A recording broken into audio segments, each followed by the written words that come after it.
when you mention the greatest, not even jiu-jitsu athletes, but combat sports athletes, I want to be in there with Henry Cejudo's, Daniel Cormier's, Gordon Ryan's, Craig Jones's. Like, I want people to know Epifanio Peterson at the end of the day. I'm Epifanio Peterson. Some call me EpiPen.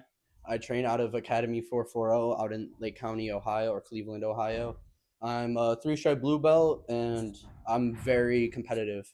I compete regularly. I just did pans for the a couple weeks ago, doing trials next month, and then I'm doing worlds in December.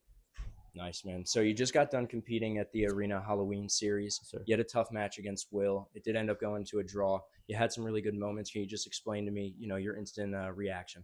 I think this is all respectable. I think I'm better than him. I think I showed that there. I think I made it look the opposite of what I know I could have done in there. And I think honestly, if I wore a rash guard, I think I would have finished those heel hooks. Mhm. Legs were slipping out a little bit, but I think I'm better than him. And if I would love for Arena Grappling if we could run this match back. And like I said, this is all respect to Will. This is just my competitive mindset. I've been through a lot, and I have a delusional belief in myself. Some would say, like Sean O'Malley, Conor McGregor, Ilya. Like, I have a very delusional belief in my abilities and my skill, and I think we're both tough warriors. I think we're both tough fighters, and I think we went to a good draw. I think that was an exciting match, but I think I'm better than him at the end of the day. Well, it was definitely an action-packed match. You did have some tough moments in bottom mount. You were struggling a little bit to, get moving from bottom mount. Is that kind of what you expected going into the match, kind of a back and forth tough battle? I knew I was expecting a back and forth tough battle, and I knew his game was top pressure. I knew he was going to try to get me into that mount position. I think I let some moments go where I had a good sweep and I decided to fall back on a heel or fall back on an ankle lock when I should have wrestled up. And I think there was some technical decisions on my part, but his mount's tough. He was trying for a mother's milk, and I said, "Really? That's crazy." Like you said, you're actively competing a lot. It's Yes, kind of sir. the same question that I just asked Tristan about Caleb. What are like your ultimate goals in competing in jiu-jitsu and, combat sports in general, coaching, competition, all that good stuff? Right now, I'm big on legacy. I want to be one of the greatest. When you mention the greatest, not even jiu-jitsu athletes, but combat sports athletes, I want to be in there with Henry Cejudo's, Daniel Cormier's, Gordon Ryan's, Craig Jones's. Like, I want people to know Epifanio Peterson at the end of the day.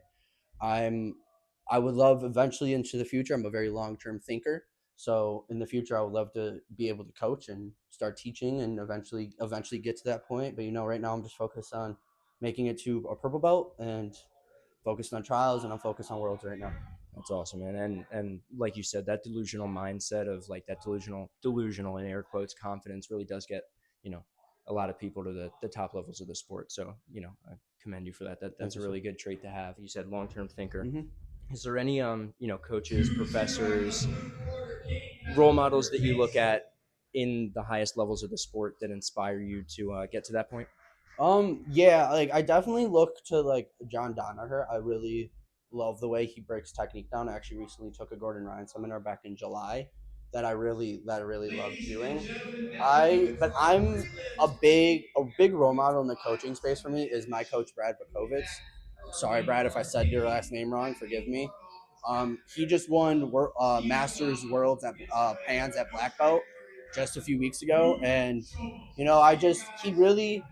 my coach really shows care to each of his athletes. I mean, this whole week we were doing leg entanglements and playing my game, essentially drilling my game, so I could go in here prepared. And just Brad, if I'm coached like anybody, I want it to be Brad. Brad really cares about his athletes. He really shows love and care to his athletes. I mean, he's a chef. He's stuck at work right now, and he was pulling up my stream so he can watch my match. That's awesome. If there's anybody I want to be like, it's Brad. Oh, that's great, man. I just have a couple of like quick goofy ones. What is this was the one that I remembered it. What is a submission that you want to hit in competition that you haven't been able to hit Omoplata. yet? Yeah. I just competed for 247 grappling or championships last Saturday. I was this close to hitting that omoplata. I'm going to hit an omoplata in a match in competition. That is a promise. What is your favorite conspiracy theory? Ooh, that's a good one. Like the conspiracy theory you're most convinced is real, I think is the JFK what I'm getting at. assassination was by the government, Oh yeah, guaranteed. I am a president buff. I think every public assassination in this country is from the government. yeah. That's one I can get behind that one. And last one. What is a musical artist or band that you are ashamed to admit that you really enjoy?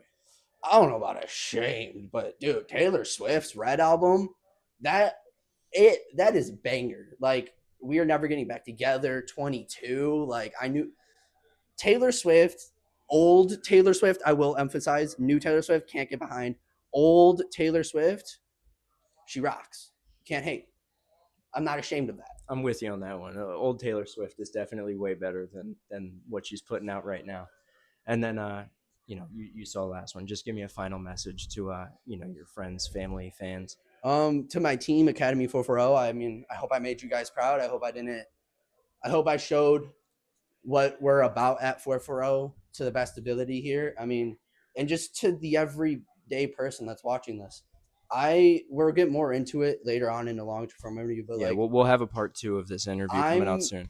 I'm a kid. I'm a kid from Cleveland, Ohio, who had 28 brain surgeries and 7 spine surgeries. 5 years ago, I wouldn't have even been alive without finding this. I'm a Make-A-Wish kid. I have tried killing myself 3 times. This saved my life. It doesn't matter what you do. It doesn't matter what you have gone through. If you really believe hard enough and you turn what you went through and just remember that it built your mind and it built your will and it built your heart, you can achieve anything in this world.